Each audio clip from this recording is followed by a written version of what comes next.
Welcome to Shadows and Evidence, where we break down the twists and digital trails behind modern crimes. He stepped out of the truck. The carbon monoxide was already filling the cabin, and a message told him to get back in. Conrad Roy III was 18 years old. He lived in Fairhaven, Massachusetts. He struggled with depression, and he trusted one person more than anyone else, his girlfriend, Michelle Carter. They rarely saw each other in person. Their relationship existed almost entirely on their phones.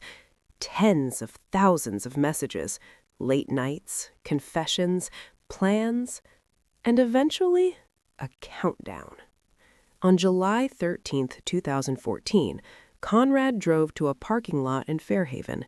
He sat inside his pickup truck. He turned on the engine, and he stopped answering his phone.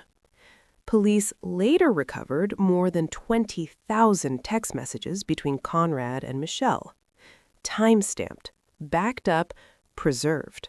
They showed escalating discussions about suicide, detailed planning, emotional conditioning, and repeated reinforcement.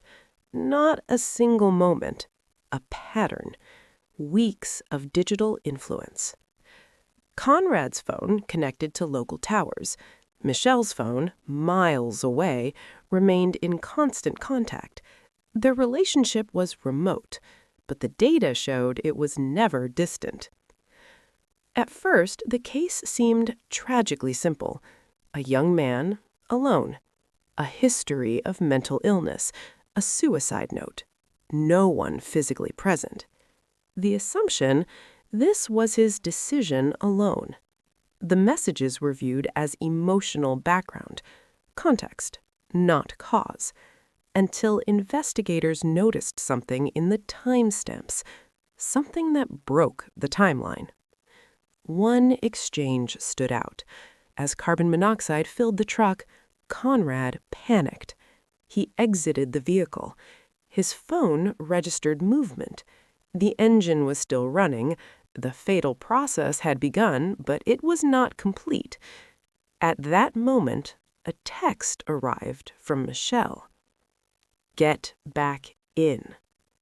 The timestamp placed it while he was still alive, still capable of leaving, still hesitating.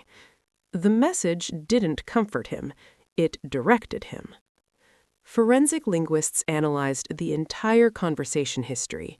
They mapped escalation frequency, command language, reinforcement cycles, and emotional dependency patterns. They found repeated phrases. You need to do this. Everyone will be better off. You can't back out now. Not once, dozens of times. The texts functioned like a script. Guidance, pressure, instruction. The prosecution argued something unprecedented, that digital communication delivered at the decisive moment could constitute active participation in a death. Not presence, influence. In 2017, a Massachusetts judge agreed. Michelle Carter was convicted of involuntary manslaughter, not for writing about suicide, not for discussing it, but for directing it from miles away, through a phone.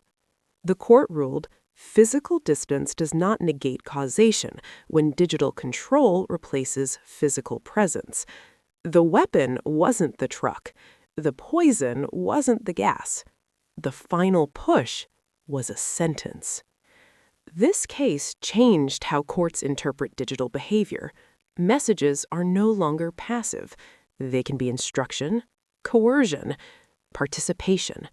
In the digital age, your words can arrive at the exact moment someone is deciding whether to live or die, and they can tip the scale.